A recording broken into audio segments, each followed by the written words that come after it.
नमस्कार दोस्तों, युक्ति आईएएस में आपका हार्दिक स्वागत है। आज हम बात करेंगे जो साइंस का पेपर आपका हुआ था, उस साइंस के पेपर का एनालिसिस किया जाएगा। और इसके आगे बढ़ने से पहले थोड़ा आप लोग को युक्ति आईएएस के बारे में कुछ बता देता हूं। ऑनलाइन टेस्ट सीरीज है, युक्ति आईएएस का प्लेटफॉर्म है, ए वे टू सक्सेस।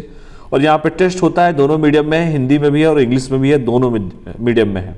तो मीडियम को लेकर कोई समस्या नहीं होनी चाहिए किसी को भी, चाहे आप यूपीएससी के पेपर देते हो या स्टेट पीसीएस का पेपर देते हो या वनडे एग्जाम का पेपर देते हो, सारे टेस्ट अवेलेबल हैं युक्ति आईएएस के ऐप पर। आप ऐप पर जाएंगे, ऐप इंस्टॉल करेंगे तो युक्ति आईएएस का यही लोगो खुल के आता है। इंस्टॉल करेंगे और सारा जो भी पेपर चाहिए आप उसका सब्सक्रिप्शन आप लोग ले सकते हैं। जैसे कि यूपीएससी का पेपर है, बीपीएससी का है। बीपीएससी अभी आप लोगों को पता होगा अप्रैल मई में पेपर है इसका।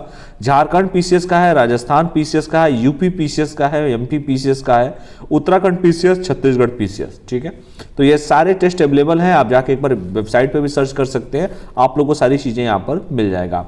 इसके साथ ही साथ जितने भी वनडे एग्जाम होते हैं, जैसे कि एसएससी का पेपर होता है, रेलवे का है, बैंक का है, यूपी दरोगा, बिहार दरोगा, एफसीआई का, डीआरडीओ का, आईबी का, एयरफोर्स बूस्टर, ये सारे वनडे एग्जाम के जो पेपर होते हैं, कंपटीशन के जो पेपर होते हैं, उसका भी टेस्ट आपको एक मामूली फीस पे आपको घर बैठे ही मिल जाएगा। ठीक है, तो सारा ऐप पर अवेलेबल है टेस्ट, आप कोई भी सब्सक्रिप्शन ले सकते हैं। यहाँ पर देखिए पीटी का टेस्ट है, लगातार 14 फरवरी से चल रहा है, बहुत ही सक्सेसफुल बैच चल रहा है ये टेस्ट का।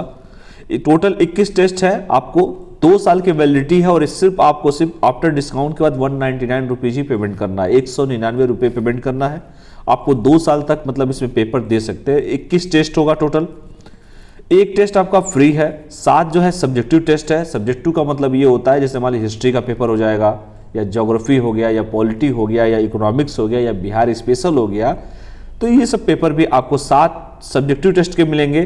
13 फुल टेस्ट होगा, जो 150 क्वेश्चन आते हैं 150 नंबर के, उसके 13 के 13 पूरे फुल टेस्ट आपको मिलेंगे। तो इसकी वैलिडिटी देख लीजिए 2 साल है और आप 199 रुपया, 199 रुपये में भी आप पीसीएस का जो पेपर होता है, सेम पेपर, ये पेपर देने का महत्व क्या है, बेसिकली एक ही मैं जानता हूं जहां तक मेरी नॉलेज है। इस पेपर से आप अपने आप को खुद को इवेल्युएट कर सकते हैं कि कितनी तैयारी कर रहे हैं, क्योंकि तैयारी तो सभी लोग करते हैं। पेपर तो क्यों दिया जाता है, पेपर तभी देंगे जब आपकी तैयारी होगी। तो तैयारी किसी की पहले तो पूर्ण होती नहीं है, और जो तैयारी लोग करते हैं, जो सीरियसली होकर तैयारी करते हैं, क्योंकि इस बार पोस्ट भी अच्छे खासे पोस्ट हैं, तो उनके लिए सबसे बड़ा बेनिफिट ये होगा कि मान लीजिए आपने 60 नंबर ही पाया अगर 150 क्वेश्चन में, तो एटलीस्ट 60 नंबर आपको पता चल गया ना कि इस समय अगर पेपर हो जाए बिहार पीसीएस का तो मैं 60 नंबर पाऊंगा। अगर यहां पर 60 पा रहे हैं तो आप 55, 60, 65 यही पाएंगे, 10 का डिफरेंस ही होता है। तो ये याद रखिएगा आप लोग। तो आप कैसे उसको बूस्ट करेंगे, कहाँ कमियां रह गई, मान लीजिए साइंस में भी कमियां हैं, या हिस्ट्री में कमी है, या ज्योग्राफी में कमी है, तो कमियों को दूर करने का पूरा मौका मिलेगा आपको। और अगर इस समय दूर कर लेंगे तो ठीक होगा। बाद में अगर गलती मान लीजिए प्रीलिम्स नहीं हुआ तो फिर बड़ा अफसोस खा के 1 साल 1.5 साल वेट करना पड़ता है। इसलिए समय रहते हुए जिन लोगों को सीरियस होकर पेपर देना है, अभी भी टाइम है, अभी भी आप लोग अपने लक्ष्य के प्रति दृढ़ होइए और पेपर दीजिए और खुद अपने आप को इवेल्युएट कीजिए। इसी के हिसाब से मेंस का भी देखिए प्रोग्राम चलाया जा रहा है। जीएस का मेंस का पेपर है, फर्स्ट पेपर और सेकंड पेपर, 2 पेपर जो होते हैं 100 क्वेश्चंस होंगे उसमें। ऑप्शनल के भी पेपर होंगे, चाहे हिस्ट्री का ऑप्शनल, ज्योग्राफी, पबैट जिसे कहते हैं, public administration, law, Hindi literature के भी 100 क्वेश्चन, यानी कि जो मेंस का आंसर राइटिंग होगा वो भी आपको कराया जाएगा। 100 क्वेश्चन सभी में मिलते रहेंगे और सिर्फ एक नॉमिनल फीस है, 1500 रुपये आपके जीएस के पेपर के हैं और ऑप्शनल के 1000 रुपीज पेपर के हैं। और वो भी जो हमेशा के टॉपर रहे हैं उनके द्वारा पेपर का एनालिसिस कराया जाएगा। ठीक है, तो ये सब बता ही चुका हूं। यूपीएससी का भी प्रीलिम्स का टेस्ट स्टार्ट हो चुका है, इसमें भी टोटल 51 टेस्ट होंगे। एक फ्री टेस्ट है, 7 पॉलिटी के है, 7 हिस्ट्री के है, तो ये भी आप लोग देख सकते हैं। 2 फरवरी से इसका भी रजिस्ट्रेशन स्टार्ट हो चुका है। ठीक है, फीस इसका 1500 रुपये है, 1 साल की वैलिडिटी है, दोनों माध्यम में है, हिंदी और इंग्लिश दोनों में है। तो हम क्वेश्चन पे चलिए डील करते हैं। जो क्वेश्चन आप लोग से पूछा गया था साइंस का, और साइंस में एक चीज याद रखना कि बिहार पीसीएस की परीक्षा में, बीपीएससी की परीक्षा में 20 से लेके 25 क्वेश्चन, 20 तो एकदम रहना ही रहना है, 20 क्वेश्चन अधिक हो जाएगा, 25 की जगह 30 भी हो सकता है, लेकिन 20 से नीचे नहीं होता। और ये जो क्वेश्चन होते हैं एकदम फिक्स क्वेश्चन होते हैं, आता है तो आता है, नहीं आता है तो नहीं आता है। और ये 20 क्वेश्चन जिन्होंने तैयारी अच्छे से की है, 20 में 20 पूरा लड़के सही करके आते हैं। ठीक है, तो जो क्वेश्चन दिए जा रहे हैं उसको गंभीरता से देखिए, कहां से गलती हो रही है उस गलती को दूर करने की कोशिश कीजिए। देखिए भौतिक विज्ञान से क्वेश्चन पूछा गया था 50 क्वेश्चन, 1 से 50 नंबर तक का। रसायन में पूछा गया 40 क्वेश्चन, 51 से 90 है। जीव विज्ञान पूछा गया और विज्ञान और प्रौद्योगिकी, टोटल 150 क्वेश्चन थे। तो चलिए सबसे पहले क्वेश्चन पे चलते हैं। पहला क्वेश्चन आप लोगों से पूछा था, एक कटा हुआ हीरा क्यों चमकता है? एक कटा हुआ हीरा, why does a cut diamond shine? एक कटा हुआ हीरा क्यों चमकता है? ऑप्शन पूछा गया था कि इसकी आणविक संरचना के कारण चमकता है, प्रकाश के शोषण के कारण चमकता है, पूर्ण आंतरिक परावर्तन के कारण चमकता है, या कुछ अन्य निहित गुण के कारण चमकता है। 4 ऑप्शन आपसे पूछे गए थे और 5वां ऑप्शन भी था सी ऑप्शन। ये सी जो ऑप्शन है, पूर्ण आंतरिक परावर्तन के कारण, यही आपका सही आंसर है और इसी के कारण जो हीरा है वो चमकता रहता है, एक कटा हुआ हीरा। तो मान लीजिए अगर इस तरह के क्वेश्चन आपसे कभी पूछने को मिल गया, सपोज करो मान लो क्वेश्चन आपसे इस तरह के पूछ दिया, तो आप उस समय क्या करेंगे? ये चीजें तो आपको मिल गई कि चलो इसका जो आंसर है पूर्ण आंतरिक परावर्तन के कारण होता है, लेकिन इसके बारे में एक्सप्लेनेशन जो युक्ति आईएएस के द्वारा दी जाती है, पहले उस एक्सप्लेनेशन को भी देखिए। क्यों होता है? क्योंकि हीरे का अपवर्तनांक जो होता है बहुत अधिक होता है। क्या होता है? अपवर्तनांक अधिक होता है, जिससे इसकी कटाई इस प्रकार की होती है कि कोई प्रकाश किरण यदि इसके अंदर चली जाए तो बाहर निकलने से पहले उसका कई बार पूर्ण आंतरिक परावर्तन हो जाता है। इसी कारण कई बार किरणों का पूर्ण आंतरिक परावर्तन होने से हीरे क्या होते हैं? चमकने लगते हैं। मान लीजिए पूछते कि हीरे का अपवर्तनांक बहुत अधिक होता है, बहुत कम होता है, तो आपको पता होगा कि अधिक होता है। अपवर्तनांक क्या होता है? अधिक होता है। इसी के कारण ऐसा होता है जब किसी सघन माध्यम से विरल माध्यम में जाने वाली प्रकाश की किरण के आपतन कोण का मान क्रांति कोण के मान से अधिक हो जाता है तो वे किरणें वापस उसी माध्यम में लौट आती हैं। इसे पूर्ण का प्रकाश आंतरिक परावर्तन कहते हैं। या जब अपवर्तन कोण का मान 90 डिग्री या उससे अधिक होता है तो प्रकाश विकिरण किरण वापस उसी माध्यम में वापस आ जाती है। इस परावर्तन को पूर्ण आंतरिक परावर्तन यानी पूर्ण आंतरिक परावर्तन कहते हैं। तो इसका जो सही आंसर होगा उसका ई ऑप्शन इसका सही होगा। अगला क्वेश्चन आप लोगों से पूछा गया था, दूसरा क्वेश्चन, कि परम शून्य ताप से आप क्या समझते हैं? ये क्वेश्चन था, इसमें 4 ऑप्शन आप लोगों को दिए गए थे। किसी भी तापमान का आंतरिक बिंदु, पहला ऑप्शन था। दूसरा था वह तापमान जिस पर सभी द्रव पदार्थों की वस्तु जम जाता है, ये पूछा गया था। सी ऑप्शन दिया गया था वह तापमान जिस पर सभी पदार्थ वाष्पीय अवस्था में चले जाते हैं। वाष्पीय यहाँ थोड़ा गलत लिखा है, टाइपिंग मिस्टेक है, चलो मैं ये सही कर देता हूं वाष्पीय, ताकि आप लोग का हिंदी भी सही होता रहे। ठीक है, वाष्पीय। अगला था सैद्धांतिक रूप से न्यूनतम संभव तापमान। तो ये 4 ऑप्शन थे, इसका जो सही ऑप्शन था वो ऑप्शन डी था। परम शून्य ताप सैद्धांतिक रूप से न्यूनतम संभव तापमान होता है और इस ताप पर आणविक ऊर्जा क्या होती है? न्यूनतम होती है। यही क्वेश्चन आप लोगों से पूछा गया था। अगला क्वेश्चन मान लो पूछा कि हाइड्रोजन से भरा हुआ पॉलिथीन का गुब्बारा जब पृथ्वी के स्थल से छोड़ा जाता है, बचपन में सभी लोगों ने, बचपन का जवानी में भी लोगों ने छोड़ा होगा, ऐसा थोड़े बचपन में छोड़े होंगे, तो वायुमंडल में ऊंचाई पर जाने से उसकी स्थिति में क्या परिवर्तन होगा? आप लोगों ने खुद एहसास किया होगा, ये तो कॉमन सा क्वेश्चन है। क्या गुब्बारे की माप में वृद्धि होगी? क्या गुब्बारे का माप और आकार पहले की तरह समान होगा? क्या गुब्बारा चपटा होकर चक्रीय प्रकार के आकार में आ जाएगा? क्या गुब्बारे के माप में कमी आ जाएगी या इनमें से कोई नहीं, एक से अधिक? तो इसका सही जो आंसर है गुब्बारे के माप में वृद्धि हो जाएगी। The volume of the balloon will be increase, बढ़ जाएगा। तो इसका सही आंसर क्या होगा? हाइड्रोजन से भरा हुआ पॉलिथीन का गुब्बारा जब पृथ्वी के स्थल से, ये असल नहीं है, स्थल है बेटा, ये स्थल है जिसपे हम लोग रहते हैं, स्थल पे से छोड़ा जाता है तो वायुमंडल में ऊंचाई पर जाने से हवाई का घनत्व जो होता है कम हो जाता है, इसलिए गुब्बारे के माप में वृद्धि हो जाती है। अगला क्वेश्चन देखते हैं, खूबसूरत सा क्वेश्चन है। वसा के कौन से कार्य नहीं है? कौन से कार्य नहीं है? पहला, वसा ठोस रूप से शरीर को ऊर्जा प्रदान करता है, या खाद्य पदार्थ में स्वाद उत्पन्न करती है, तो आहार रुचिकर बनाता है, या शरीर के विभिन्न अंगों को चोट से बचाता है, या वसा की अधिकता से शरीर पतला हो जाता है, या उपरोक्त में से कोई नहीं या एक से अधिक। इसका सही जो आंसर है वो है ऑप्शन डी। वसा की अधिकता से शरीर क्या हो जाता है? पतला हो जाता है। आपको पता होगा फैट जो है बड़ा अच्छा चीज तो नहीं है। वसा की अधिकता से शरीर क्या होता है? स्थूल हो जाता है। ठीक है, भद्र बाहु और स्थूल बाहु। तो जो स्थूल हो जाता है, धुलधुल हो जाता है, मोटा हो जाता है, और प्रोटीन के स्थान पर सभी को ऊर्जा प्रदान करती है। यह इसके मुख्य स्रोत दूध, मांस, मछली का तेल, मक्खन, घी आदि होता है। अगला क्वेश्चन देखिए, खूबसूरत सा क्वेश्चन है। पांचवा क्वेश्चन है कि वनस्पति विज्ञान की विभिन्न शाखाओं के जनक में सही सम्मिलित कौन सा है। जैसे देख लो, एंथोलॉजी पुष्पों के अध्ययन करते हैं, एनेमेटोलॉजी जीवाणु का अध्ययन, एग्रोस्टोलॉजी शैवालों का अध्ययन, साइटोलॉजी पौधों का पर्यावरण से संबंध किसका। इसका सही जो आंसर है एंथोलॉजी होता है पुष्पों का, एंथ्रोलॉजी पुष्पों के अध्ययन को कहते हैं। इस तरह के देखो क्वेश्चन हमेशा इंपॉर्टेंट होते हैं और परीक्षा में अक्सर ये सब क्वेश्चन पूछे जाते हैं। अगला क्वेश्चन देखते हैं।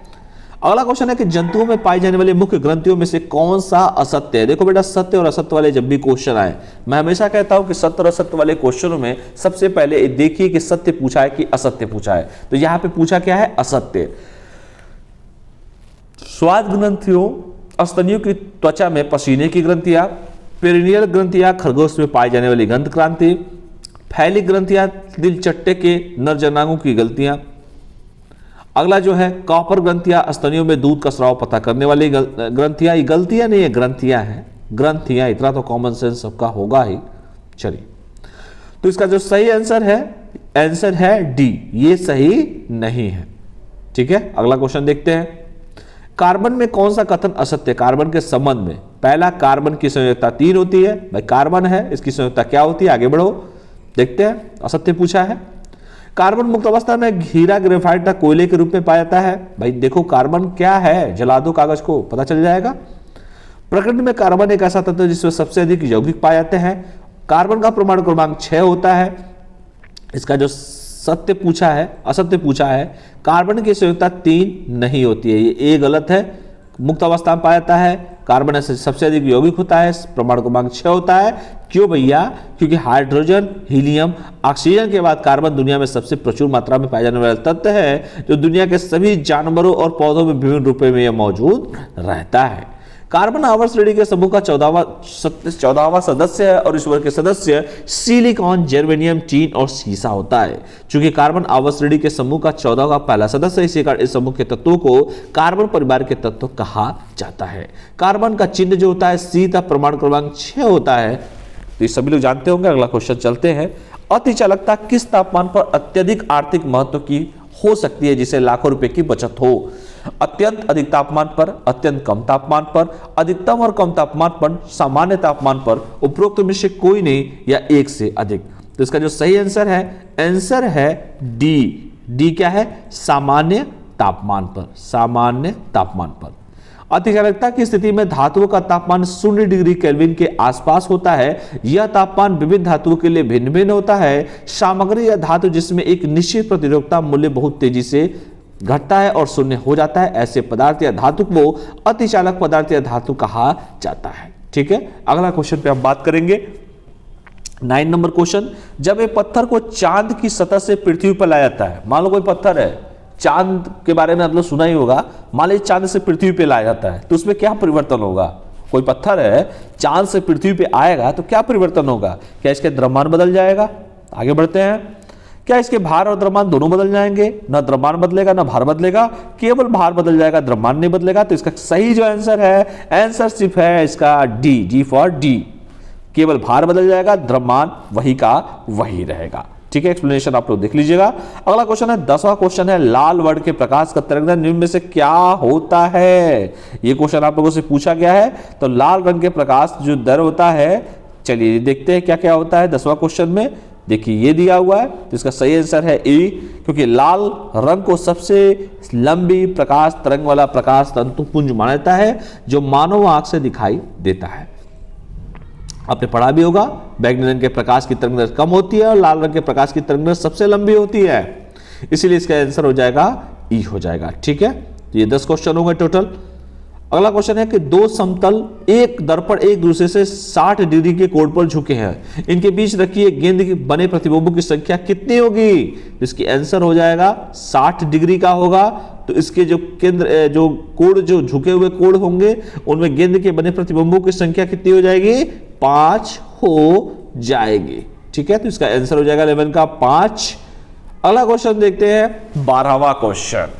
जल के आयतन में क्या परिवर्तन होगा यदि तापमान 9 डिग्री से गिरकर 3 डिग्री कर दिया जाए? क्या पानी जम जाएगी? क्या आयतन पहले घटेगा और बाद में बढ़ेगा? पड़ेगा नहीं, बढ़ेगा होता है, हिंदी टाइपिंग मिस्टेक है, बढ़ेगा। आयतन में कोई परिवर्तन नहीं होगा, ये भी है। अगला है आयतन पहले बढ़ेगा बाद में घटेगा, उपरोक्त में से कोई नहीं, एक से अधिक। तो 12वां का जो सही आंसर है वो है डी, आयतन पहले घटेगा, बढ़ेगा और फिर बाद में घटेगा। ठीक है, चलिए अगला क्वेश्चन देखते हैं, 13वां क्वेश्चन। निर्वात में प्रकाश की चाल कितनी होती है? बताइए, इतना लॉजिकल क्वेश्चन पूछा गया था। निर्वात में प्रकाश की चाल ये होता है आपका 299,776 किलोमीटर। ठीक है, 3 × 10⁸ मीटर प्रति सेकंड स्क्वायर या 2,99,776 किलोमीटर प्रति सेकंड होता है। ये देख लेना, ये भी बड़ा पूछता है क्वेश्चन कि चाल वाला जो मैंने कहा, निर्वात में 3 × 10⁸ होता है, पानी में 2.25 × 10⁸ होता है, कांच में 2 × 10⁸ होता है, नाइनाल 1.96 × 10⁸ होता है। समुद्र नीला प्रतीत होने के निम्नलिखित में से कौन से कारण है? तो इसका जो सही आंसर है, आकाश के परावर्तन तथा जल के कोनों द्वारा प्रकाश के प्रकीर्णन के कारण होता है। ठीक है, अगला क्वेश्चन देखते हैं, 15वां। प्रकाश विकिरण की प्रकृति निम्नलिखित में से कौन सी होती है? तरंग उनके समान नहीं, तरंग उनकान दोनों के समान, कण के समान, तरंग के समान, उपरोक्त में से कोई नहीं, एक से अधिक होती है। इसका जो सही आंसर है, कण के समान होती है। ठीक है, इसको देख लीजिएगा। प्रकाश एक विद्युत चुंबकीय विकिरण है जिसका तरंग दैर्घ्य दृश्य सीमा के भीतर होती है। तकनीक या वैज्ञानिक संदर्भ में किसी भी तरंग के विकिरण को प्रकाश कहते हैं। प्रकाश का मूल का कारण होता है। अगला क्वेश्चन पूछा गया था आपसे, क्वेश्चन पूछा गया था, वायुमंडल में प्रकाश के विसरण का कारण निम्नलिखित में से क्या होता है? जलवाष्प, हीलियम, धूलकण, कार्बन डाइऑक्साइड, इनमें से कोई नहीं, एक से अधिक। तो इसका जो सही आंसर है, सही जो आंसर है 16 का सी है। सी क्या है? धूल कण होगा 16 का आंसर। तो जिन लोगों ने सी लगाया होगा उनका बिल्कुल ही सही होगा। 17 नंबर क्वेश्चन है कि परमाणु ऊर्जा संयंत्र कहां स्थित नहीं है? नीचे दिए गए कोटों में से सही उत्तर का चयन कीजिए। तो देखिए कौन से सही उत्तर है आपके। तो देखो भैया, बी नहीं है, घाटशिला कुछ नहीं है, नरोरा में है, कुडकुलम है, कलपक्कम है, बी में नहीं है, तो बी इसका गलत हो जाएगा। चलिए अगला क्वेश्चन देखते हैं। 18वां, समतल दर्पण द्वारा बना प्रतिबिंब विचार करें कैसा होता है? सीधा होता है या समतल दर्पण के उतना ही पीछे होता है जितना वस्तु समतल दर्पण के सामने होता है? दर्पण से प्रतिबिंब की दूरी तथा वस्तु की दूरी समान होती है या समतल दर्पण के उतना ही पीछे होता है जितना वस्तु समतल दर्पण के सामने होता है? तो इसका जो सही आंसर है, सत्य पूछा है, इसका सही आंसर है ई। ई क्या है? उनमें से कोई नहीं, एक से अधिक। ठीक है, अगला क्वेश्चन देखते हैं। निम्नलिखित में से किसी पिंड का भार क्या होता है? सदिश, अदिश, सभी जगह समान या स्थान के अनुसार बदलता है? तो इसका सही आंसर है ई। ई फॉर उपरोक्त में से कोई नहीं और एक से अधिक। अगला क्वेश्चन देखते हैं, 20वां क्वेश्चन है। आयोडीकृत लवण में निम्नलिखित में से क्या रहता है? Magnesium oxide, calcium oxide, potassium oxide, मुक्त आयोडीन। तो इसमें जो सही आंसर है वो होता है पोटेशियम ऑक्साइड। ठीक है, तो ये 20 क्वेश्चन मैंने आप लोगों से पूछे हैं, 20 क्वेश्चन। इसका आंसर है सी। और कमेंट करके मुझे बताना कि 1 से लेके 20 तक जो फिजिक्स का क्वेश्चन आपसे पूछा गया है, कमेंट करके आप लोग बताइए कि जो लोगों ने टेस्ट दिया है कितने कितने क्वेश्चन सही आप लोगों ने किए हैं। ईमानदारी से सही वाले बताना मुझे, क्योंकि आप लोग जब तक अपनी गलतियों से देखेंगे नहीं, उसको दूर नहीं करेंगे, तो फिर हम हमेशा आपको परेशान करता रहेगा। तो कमेंट करके बताइए कितने क्वेश्चन सही हुए हैं। और जो भी 20 के बाद के क्वेश्चन है, कुछ समय बाद आपको फिर वीडियो मिल जाएंगे। तब तक के लिए इन 20 क्वेश्चनों को आप एनालिसिस देख लीजिए आप लोग। और कोई भी दिक्कत हो, कोई समस्या हो, तो आप लोग दिए गए नंबर पर संपर्क भी कर सकते हैं, कमेंट भी कर सकते हैं। जिन लोगों ने टेलीग्राम के चैनल को ज्वाइन न किया हो, टेलीग्राम का चैनल ज्वाइन कर ले। ठीक है, तो चलिए इन्हीं शब्दों के साथ मैं अपने शब्द को समाप्त करता हूं। तब तक के लिए पढ़ाई करते रहिए, आप सभी के सभी स्वस्थ रहिए, मस्त रहिए, पढ़ते रहिए। बहुत बहुत धन्यवाद। Thank you all of you. जय हिंद।